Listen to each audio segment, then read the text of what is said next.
25 palestinos morreram hoje na faixa de Gaza nos bombardeios lançados por Israel em resposta ao disparo de mais de 100 foguetes do Hamas contra cidades israelenses.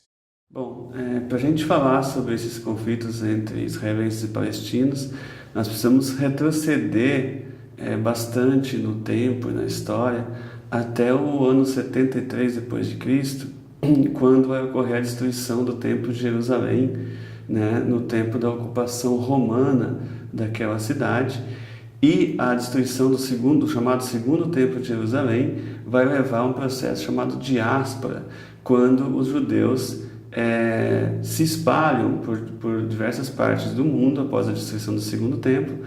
Uma boa parte vai para a Europa, né, alguns para a Europa Central, como a Alemanha, Polônia, etc. Outros vão para a Península Ibérica, Portugal e Espanha, né? Esses que vão para a Península Ibérica, eles são chamados de Sefarade, e os que vão para a Europa Central, os chamados Ashkenazi. Mesmo na Europa, eles vão acabar também sofrendo perseguições de cunho religioso, né? Na Idade Média, a Igreja Católica começou a perseguir não só as heresias, mas também os povos não cristãos.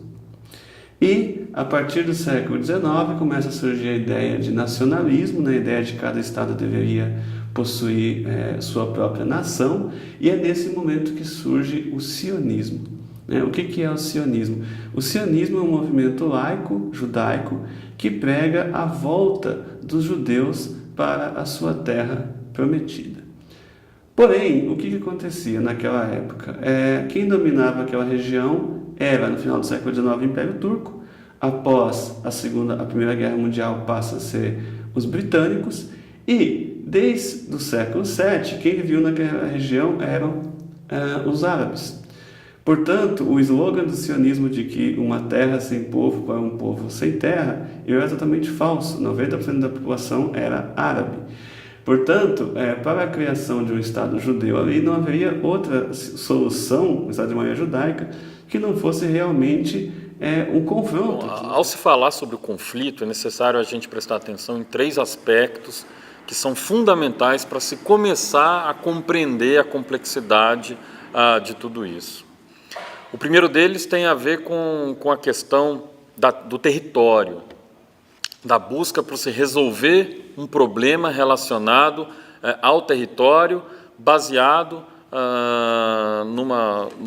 na criação de um ideal nacionalista, tanto árabe quanto judaico, o sionismo, no século XIX, e que foi enfatizado pelo mandato britânico pós-Primeira Guerra Mundial.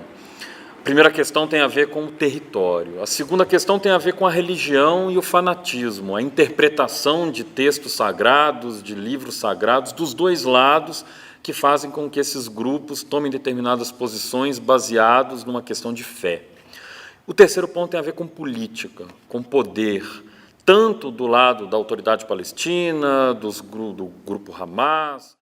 Israel se apropria, na verdade, de um Estado que já existia, que é a Palestina, que já era reconhecido pela ONU, já era um Estado formalmente conhecido, né, e toma esse território, né, do povo palestino, né, saqueia esse território do povo palestino de forma ilegal e injusta, né, por meio de uma resolução da ONU, onde o Oswaldo Aranha, que foi um brasileiro que deu o decreto, o voto Minerva, para a efetivação da Constituição do Estado de Israel em um Estado que já existia. Então ele já começa de forma errada, né? Então já começa por aí, né? Na divisão inicial, que era de 51 a 49, 51% aos judeus, 49% aos palestinos, os palestinos já perdem 51% do seu território, né? Há controvérsias com relação aos números, né? Tem números que falam em 54, outros falam em 47, outros falam... Mas, enfim, basicamente a divisão inicial era de meio a meio, digamos assim. E de lá para cá, o que nós temos visto é que, frequentemente, Israel tem confiscado novas áreas, né? Desses 51% que era dela inicial, né?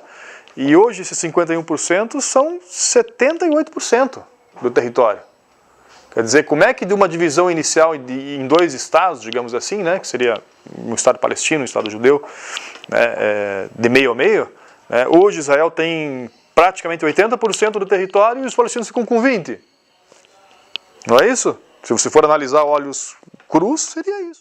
Pois bem, haveremos a primeira onda de migrações judaicas para aquela região, no momento no qual haverá os primeiros confrontos entre árabes e judeus, porque a imigração passa a ser um tanto quanto maciça, embora não tenha havido a criação do Estado judeu, que só vai ocorrer em 1948, 3 anos após o fim da Primeira Guerra Mundial, quando os horrores do Holocausto vão ser revelados a todos, e aí toda a opinião pública mundial se coloca a favor da criação do Estado Nacional Judeu, partindo do pressuposto de que aquele povo tinha sido quase extinto e que eles só estariam seguros no lar nacional. Só que eles tinham que lidar então com uma maioria árabe, né? E isso vai levar a confrontos primeiro internos com os palestinos que viviam ali e depois com os países árabes na região, na chamada Guerra de Independência de Israel, que os israelenses chamam de Guerra de Independência e que os árabes chamam de Nakba ou catástrofe. Os caças F-16 israelenses atingiram posições do Hamas e da Jihad Islâmica no sul da faixa de Gaza.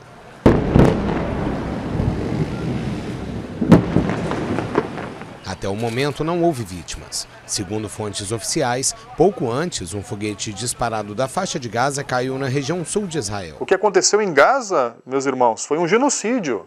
É isso que aconteceu em Gaza, não foi uma guerra. Não tem nada a ver com guerra aquilo. Guerra é quando você tem exércitos proporcionais, em termos de armamento, em termos de preparo bélico, de preparo militar, onde uma força pode, né, ser proporcional à outra. Mas o que acontece em Gaza não foi isso, né? O que aconteceu em Gaza foi um genocídio, não há dúvida nenhuma sobre isso, né? Não há como você comparar o 5º maior exército do mundo em poder bélico e militar contra uma resistência que tem um mínimo de aparatos para sua defesa. Não dá para, é totalmente desproporcional, né? É como comparar, digamos, o artefato da inteligência brasileira, do exército brasileiro, com relação ao que os traficantes têm de armamento. Mais ou menos essa proporção. Totalmente, entendeu? Então isso não pode ser chamado de guerra jamais. Isso é um genocídio. Os rockets lançados esta manhã pelo Hamas a partir da faixa de Gaza atingiram a cidade de Kiryat Malachi, no sul de Israel.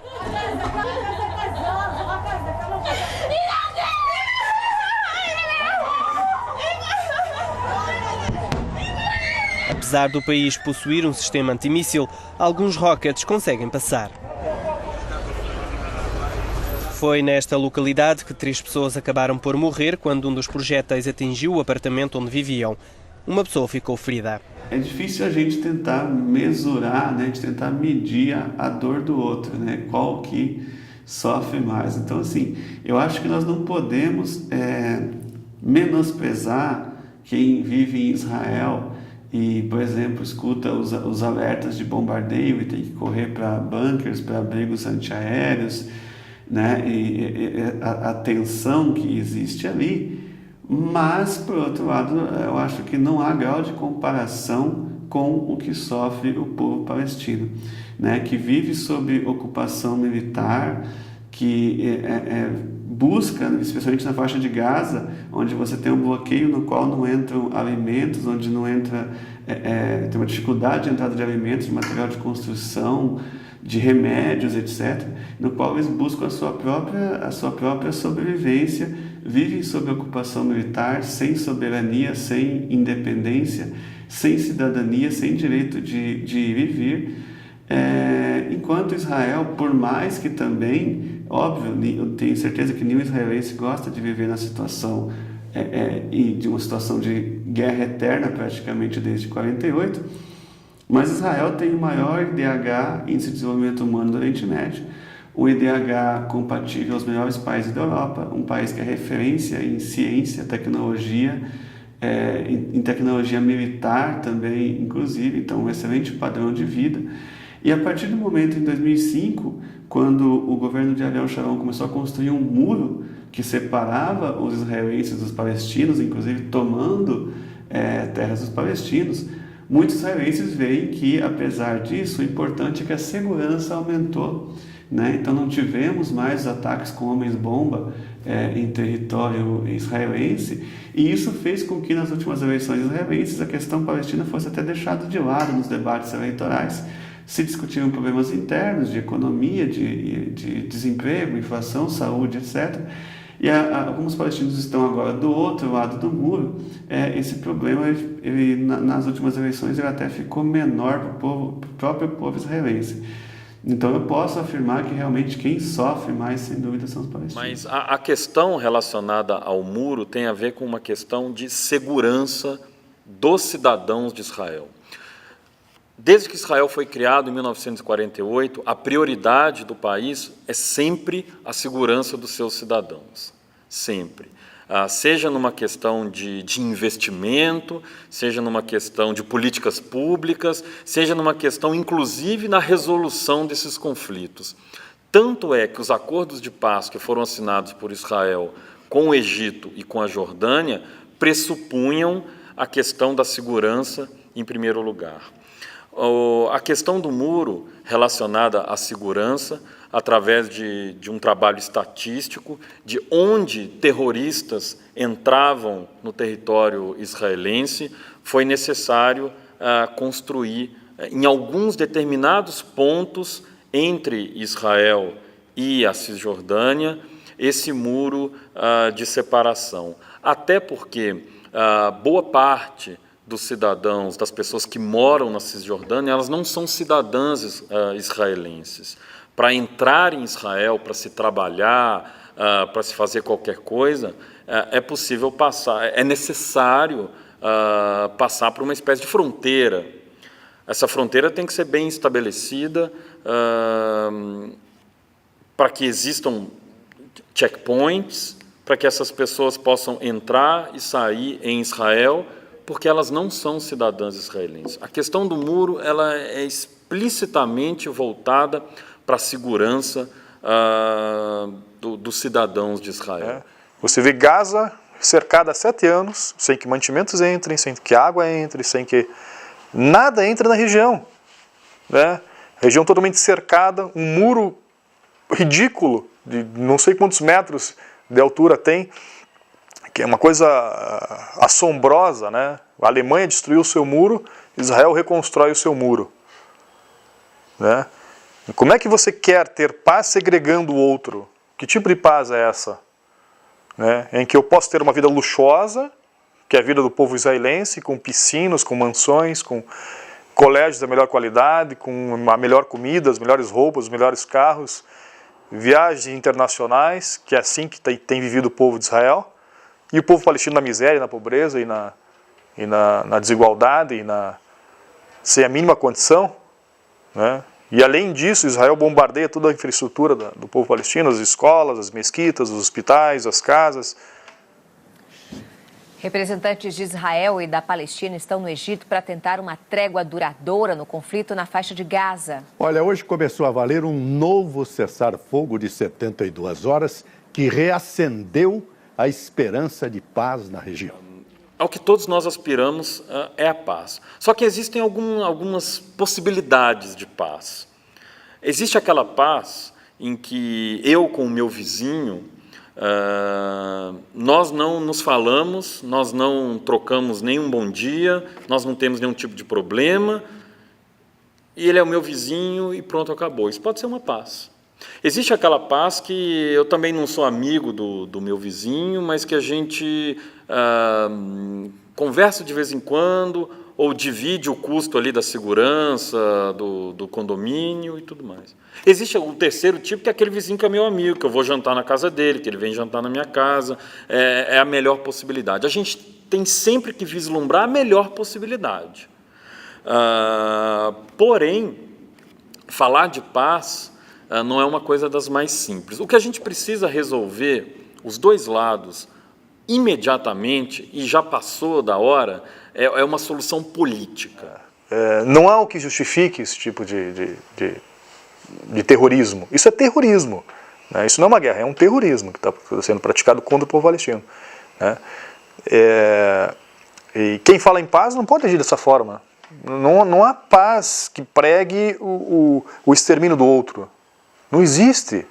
Paz é um conceito em que aquilo que eu quero para mim, eu quero para você. E eu respeito os teus limites, os teus direitos. Isso não está acontecendo com o povo palestino. The Secretary-General welcomed the ceasefire between the Israelis and Palestinians. The Secretary-General expressed his strong hope that this will give the two sides, under Egyptian auspices, another chance to agree on a durable ceasefire for the benefit of all civilian population and as a starting point to address the underlying grievances on both sides. É bem difícil a gente falar porque a situação após o cessar-fogo ficou no impasse. Eu acredito que qualquer tipo de solução ela vai ter que passar obrigatoriamente primeiro por um fim do bloqueio à faixa de Gaza.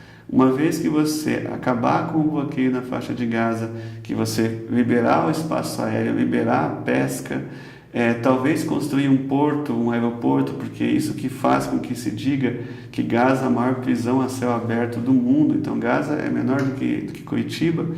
Gaza tem 110 quilômetros de comprimento, 45 de largura e vive mais de 1 milhão de pessoas ali apertado.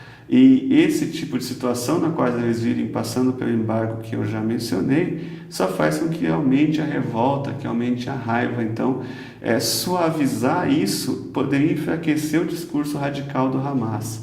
Então, acredito que esse seria um primeiro passo para uma solução que Israel permitisse, então, um governo de coalizão dos palestinos, para que eles pudessem negociar essa situação. E também precisamos ter uma maior moderação do atual governo israelense, que sempre tem procurado primeiro o uso da força antes do uso da diplomacia. Nós tivemos intervenções em Gaza em média a cada 3 anos, 2006, 2009, 2011, agora novamente. Então não me parece ser o tipo de governo que esteja buscando uma solução diplomática, que esteja buscando uma solução de 2 estados.